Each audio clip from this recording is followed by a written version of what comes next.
Oke, Markus pasal 11 ayat berapa? Ayat 20 sampai pada ayat 26. Baca sama-sama. 1, 2, 3. Pagi-pagi ketika Yesus dan murid-muridnya lewat, mereka melihat pohon ara tadi sudah kering sampai ke akar-akarnya. Maka teringatlah Petrus akan apa yang telah terjadi. Lalu ia berkata kepada Yesus, "Rabi, lihatlah, pohon ara yang kau kutuk itu sudah kering." Yesus menjawab mereka, "Percayalah kepada Allah. Aku berkata kepadamu, sesungguhnya barang siapa berkata kepada gunung ini, beranjaklah dan tercampaklah ke dalam laut, asal tidak bimbang hatinya, tetapi percaya bahwa apa yang dikatakannya itu akan menjadi, maka hal itu akan terjadi baginya. Karena itu aku berkata kepadamu, apa saja yang kamu minta dan doakan, percayalah bahwa kamu telah menerimanya, maka hal itu akan diberikan kepadamu. Dan jika kamu berdiri untuk berdoa, ampunilah dahulu sekiranya ada barang sesuatu dalam hatimu terhadap seorang, supaya juga Bapamu yang di sorga mengampuni kesalahan-kesalahanmu. Tetapi jika kamu tidak mengampuni, maka Bapamu yang di sorga juga tidak mengampuni kesalahan-kesalahanmu." Nah, ini Petrus bilang ada pohon ara. Pohon ara yang mana? Coba scroll ke atas. Ayat 12 sampai kepada ayat 14. Ya. Di Markus 11 ayat 12 sampai ayat 14. Hitung 1, 2, 3. 1, 2, 3. Keesokan harinya, sesudah Yesus dan ke-12 muridnya meninggalkan Betania, Yesus merasa lapar. Dan dari jauh ia melihat pohon ara yang sudah berdaun. Ia mendekatinya untuk melihat kalau ia mendapat apa-apa pada pohon itu. Tetapi waktu ia tiba di situ, ia tidak mendapat apa-apa selain daun-daun saja, sebab memang bukan musim buah ara. Maka katanya kepada pohon itu, "Jangan lagi seorang pun makan buahmu selama-lamanya." Dan murid-muridnya pun mendengarnya. Haleluya. Malam ini kita mau belajar adalah apa? Berdoa dengan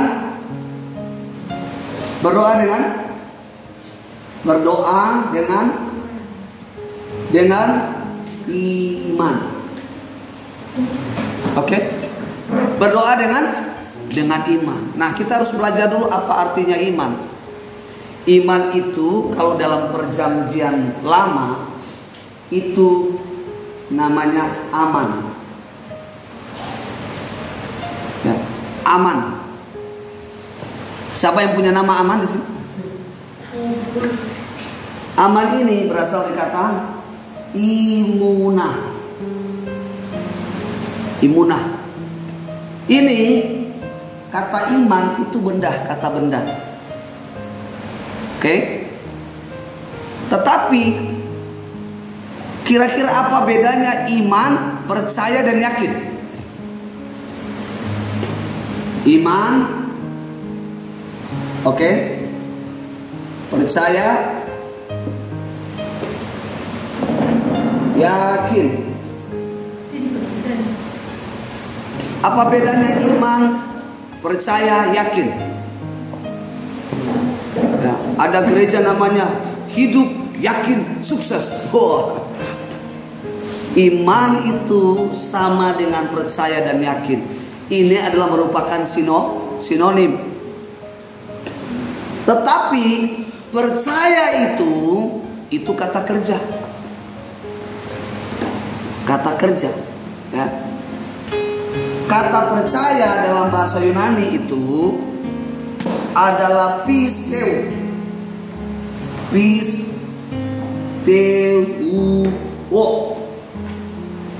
Ya. berasal dari kata pistis. Pistis itu iman. Ya, itu kata benda. Tapi ketika dia sudah pisteu, berarti percaya. Nah, kira-kira percaya nggak kalau kita punya doa tanpa iman? Sampai nggak ke Tuhan? Sampai nggak ke Tuhan? Doa sampai tonton pun kata-kata nggak akan sampai ke Tuhan. Kenapa? Karena dasar daripada doa kita itu adalah iman. Iman itu timbul dari mana? Iman itu timbul dari mana? Roma 10 ayat 17 baca. Roma 10 ayat 17. Ya. Roma 10 ayat 17. Baca sama-sama. 1 2 1 2 1 2 3. Jadi iman timbul dari pendengaran, dan pendengaran oleh firman Kristus. Oke, ada dua kata ditekankan di situ, pendengaran. Ada dua pendengaran. Pendengaran dan pendengaran oleh firman Kristus. Pertanyaannya, pendengaran itu maksudnya siapa? Yang pertama itu pendengaran siapa? Coba baca sekali lagi. 1 2 3. Jadi iman timbul dari pendengaran, dan pendengaran oleh firman Kristus. Pertama itu pendengaran kita. Telinga kita ini harus kita sendengkan. Telinga ini kita harus terbuka kepada apa? Firman Kristus. Firman Kristus itu diperdengarkan kepada kita, diberitakan, dinyatakan kepada kita, sehingga kita mengalami yang namanya apa? Pisteo, iman. Iman itu kita miliki, wujudnya adalah siapa? Tuhan Yesus. Maka itu iman itu adalah kata kerjanya. Nah, sekarang begini, saudara punya iman. Saya mau pergi ke gereja. Saya saya pergi ke gereja, saya mau mengalami kesembuhan. Bagaimana supaya saudara bisa sampai ke gereja? Bagaimana supaya saudara bisa sampai ke gereja? Ambil handphone, buka aplikasi Grab, ya toh, tekan, kasih alamatnya titik, sampailah kita di gereja. Sampai di gereja, kita apa yang kita lakukan di sini? Kita memuji, menyembah, kita dengar firman. Ketika firman diperdengarkan oleh seorang pengkhotbah, seorang hamba Tuhan, kita percaya. Kira-kira mengalami kesembuhan? Mengalami kesembuhan? Mengalami. Di mana? Dasarnya adalah percaya. Ya, percaya itu aktif. Sama-sama bilang aktif. Jadi iman itu harus on fire, harus on. Jadi kalau iman itu dia diam, dia pasif, itu namanya mati. Iman itu harus on, sama-sama bilang on. On terus. Ya kalau iman lagi pergumulan terus down, wah itu bukan iman. Itu namanya iman on off. Iman itu kalau dia nyala, dia terang terus. Kalau dia nyala terus, tidak akan terpadamkan. Makanya Efesus 6, dia katakan apa? Ya, pergunakanlah iman, perisai iman dalam setiap waktu. Ya, dalam setiap waktu. Makanya banyak orang Kristen amat percaya dengan kuasa-kuasa okultisme. Kenapa? Saya percaya imannya hanya on pada waktu dia ke gereja. Pada waktu dia pulang di rumah, iman langsung off. Jadi imannya on di rumah, di gereja, off di rumah. Jadi iman itu disamakan seperti kerja. Pagi-pagi pergi kerja on, ya kan? Pulang rumah off, istirahat. Ya kan? Nah, makanya banyak orang Kristen tidak hanya bimbang. Orang kalau imannya off, ciri-cirinya apa? Bimbang. Ciri-cirinya apa? Orang yang imannya selalu off. Ciri-cirinya apa? Khawatir. Ciri-cirinya apa lagi? Takut habis makanan, takut habis uang, takut apa lagi? Takut mati. Ya, takut mati. Kalau suami saya mati, aduh istri saya janda. Aduh kalau istri saya mati, suami saya jadi duda. Imannya selalu apa? Off. Sama-sama bilang sama saya, iman saya on fire. Ini sebelah kiri bilang, iman saya on fire. Nyala terus. Ya. Lagi pergumulan nyanyi lagu.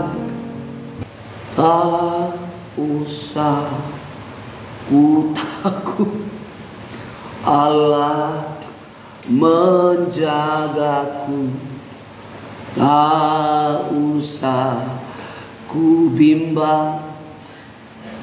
Atau lagunya mungkin kalau lagi tanggal-tanggal tua lagunya, kemurahan-Mu lebih dari hidup. Ya, tanggal-tanggal tua. Pas lihat dapur begini, oh kemurahan-Mu konformatif. Pas lihat lagi dapur, kemurahan tomat nggak ada. Tapi kalau iman dia on fire terus, lagunya apa? Aku punya Tuhan yang besar, yang telah berjanji. Suami bilang, uang sekolah belum bayar, ya sanggup menggenapi. Dapur beras belum habis beras. Imanku bersepakat, percaya kuasanya, ku terima sekarang kemenangan darimu. Ya. Waduh, habis nyanyi, pas lihat dapur kenyataan habis beras, habis minyak goreng, nyanyi lagi, aku punya Tuhan yang besar. Tiba ada orang korek di belakang, Bu, 3 bulan angsuran menunggak. Masa iman itu tidak dipengaruhi oleh keadaan sekitarnya, katakan amin.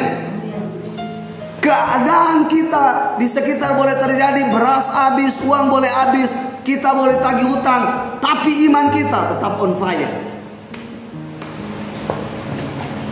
Makanya ayat 23, kenapa doa-doa kita tidak dijawab? Coba baca Markus pasal 11 ayat 23. 1, 2, 3.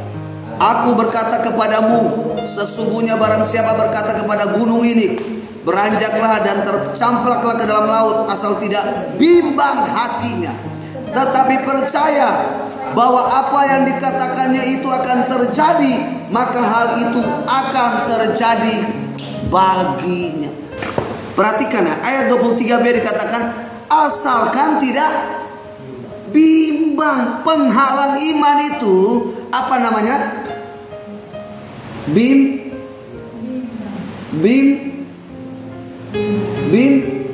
Bimbang, bukan bimbel, bimbang. Ya, ini penghalang. Doamu tidak naik, itu penghalangnya apa? Bimbang. Bimbang ini mengalahkan yang namanya percaya. Ya, waktu bertobat awal-awal, yes, haleluya. Setelah pergumulan datang bertubi-tubi, munculnya bukan tapi bimbang. Ya tuh. Bimbang. Nah, pisteo atau percaya itu seperti apa? Ayat 24, baca ayat 24. 1, 2, 3. Karena itu Aku berkata kepadamu, apa saja yang kamu minta dan doakan. Stop. Apa saja yang kamu minta dan doakan. Minta itu permohonan kita. Minta itu adalah kebutuhan kita. Ya. Nah, sekarang kita mau sampaikan lewat apa? Lewat doa. Ya, lewat doa. Ya. Lalu baca selanjutnya dikatakan apa?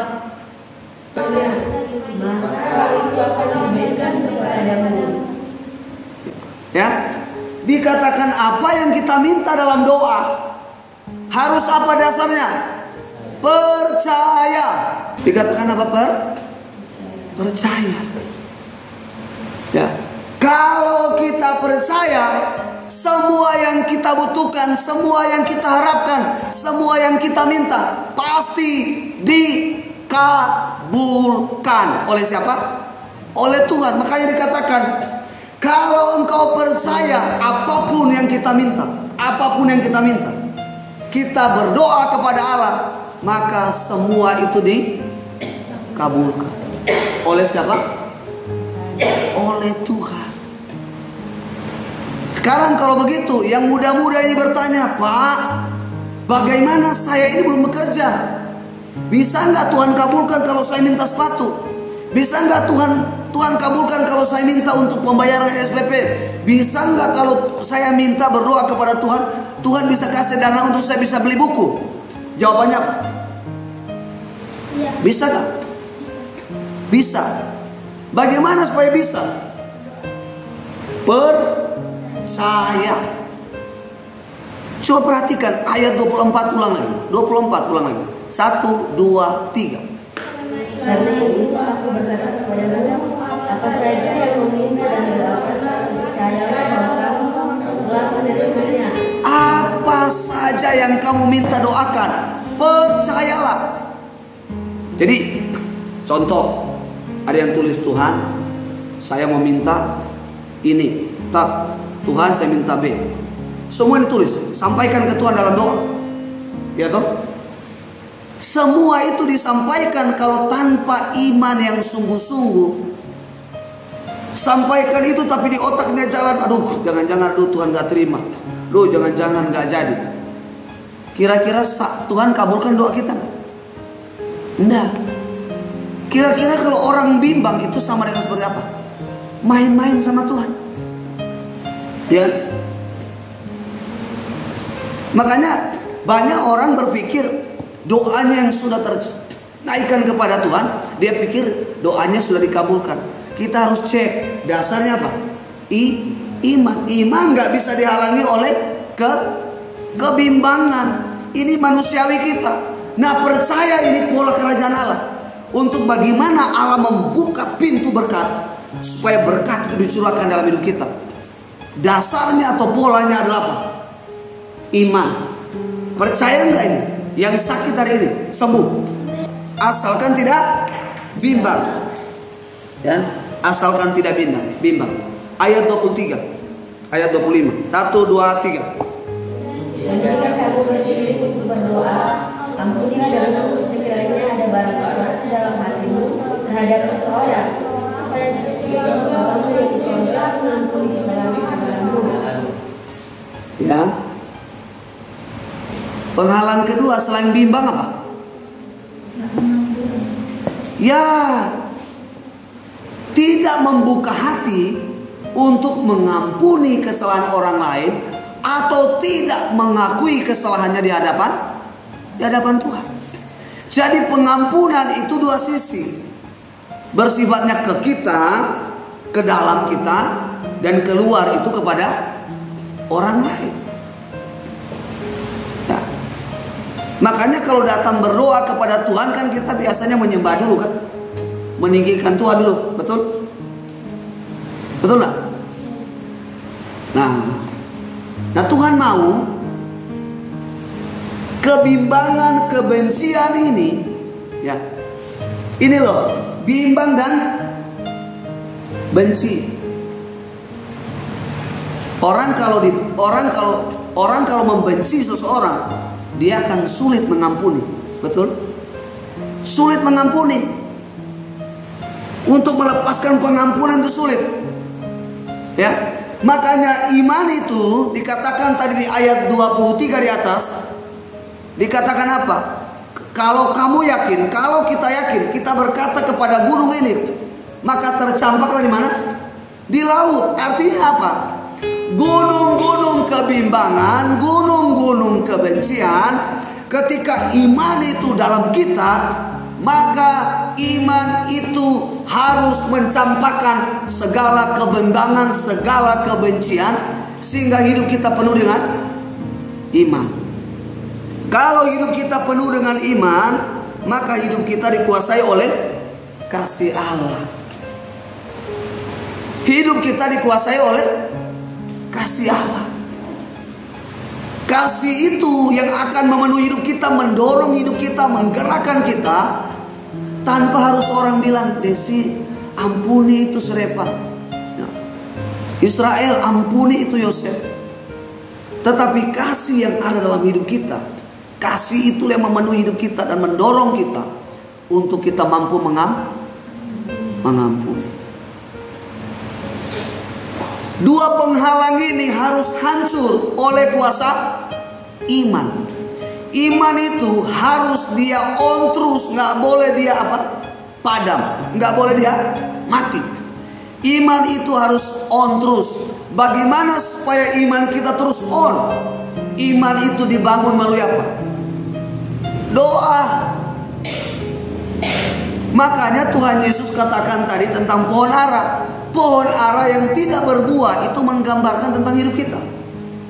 Hidup kita kalau tidak dibangun di dalam sebuah mezbah doa, sebuah mezbah pujian penyembahan, maka hidup kita seperti pohon ara itu. Dia bertumbuh, memiliki daun hijau, ya kan?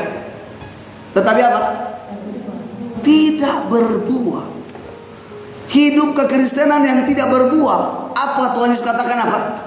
Adalah hidup yang terkutuk. Coba baca ayat 20 sampai 21. 1, 2, 3.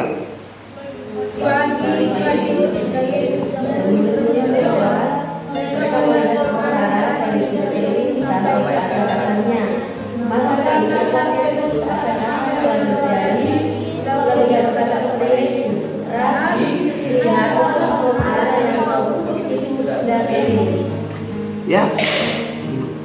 Jadi hidup kita tanpa doa, tanpa pujian penyembahan, kita sama dengan pohon ara. Hidup, kita bergerak, kita berjalan, kita bekerja. Ya. Makanya orang yang tidak hidup oleh iman, ya, yang dia selalu utamakan apa? Duit. Gitu? Waktunya untuk apa? Duit. Gitu? Kalau dipanggil berdoa alasannya, aduh sakit ini.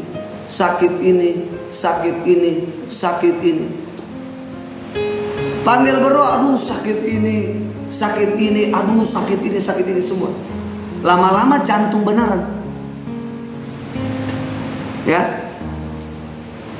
Makanya kita bisa lihat pohon ara itu adalah gambaran tentang orang Kristen yang hidupnya tidak membangun yang namanya apa? Pujian penyembahan dan doa. Bangunlah pujian penyembahan, bangun.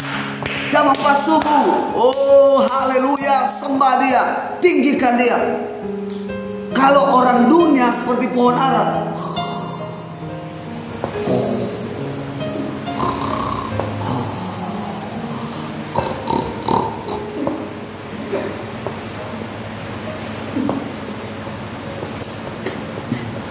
tapi kalau anak-anak Tuhan itu digambarkan bukan pohon ara, tapi apa? Anggur. Apalagi digambarkan kita itu gandul. Karena setiap pohon anggur, setiap setiap anggur, setiap gandum pasti apa? Berbuah. Ya. Sekalipun kita bangun mesbah doa, pujian penyembahan, doa kita setiap pagi, kalau tanpa iman kita tidak akan mengalami yang namanya mujizat di dalam doa. Bisa enggak di antara kita berdoa jemaat-jemaat yang sakit sembuh? Bisa. Kenapa harus Pak Gembala? Aku berdoa, oh anugerah, in Jesus name, sembuh, sembuh.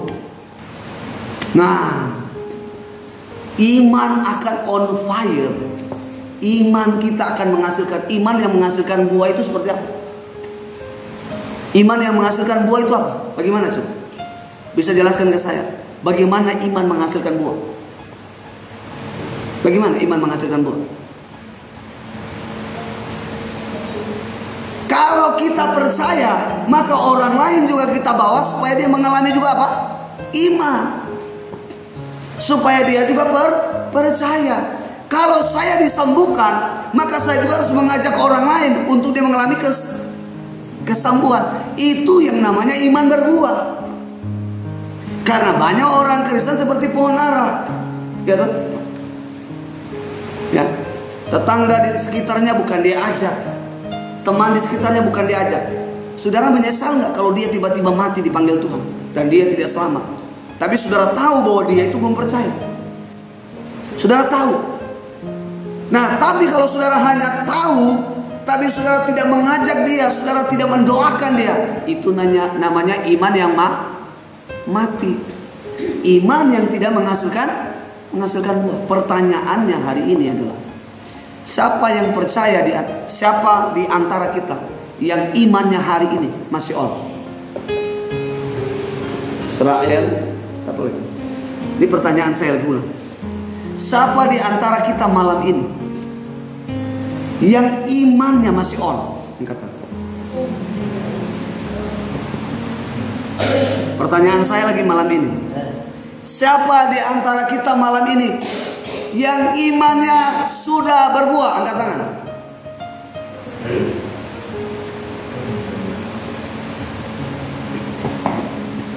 Ya, kita seringkali hanya iman. Kita hanya sampai di mana? Di aman. Kita hanya sampai di imunah. Imannya itu. Tapi kita nggak sampai dipercaya atau pisteu. Ini harus bekerja di dalam kita. Siapa yang bekerja dalam kita? Roma 8 ayat 28 bilang apa? Allah turut bekerja dalam segala sesuatu untuk mendatangkan apa? Kebaikan bagi orang yang mengasihi Dia, yang terpanggil sesuai dengan rencana. Kita hanya memberitakan kepada orang lain, tapi yang menjamah, yang membawa dia berbalik siapa?